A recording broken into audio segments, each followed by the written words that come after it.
আসসালামু আলাইকুম গাইস, সবাই কেমন আছেন? আমার সানকুনুর বেবি গত রাতের থেকে ফেটেছিল ডিমটা, তো বেবিটা বেরোতে পারছিল না। আমি সকালে একটু ছুটাই দিয়েছিলাম, তা দেখি এখনো বেরোতে পারে নাই। 3টা বাজতে চললো, তো আমি এখন ওকে আস্তে আস্তে ছুটাই দিব। আসলে ডিমের ভিতর টয়লেট করে ফেলাইছে দুবার, বেশ খানিকটা ভিতরে আমি দেখতে পাচ্ছি।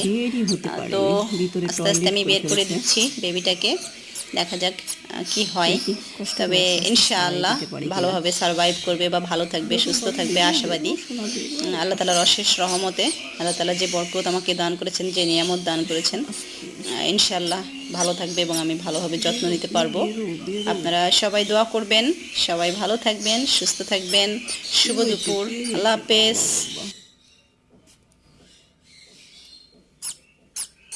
এই তো ছাড়াই দিছি। তুমি বাইরে আসো, বাইরে আসো, আসো, তুমি বাইরে আসো, টয়লেট করে ফেলাইছো। আসো আসো, শোনো, আসো।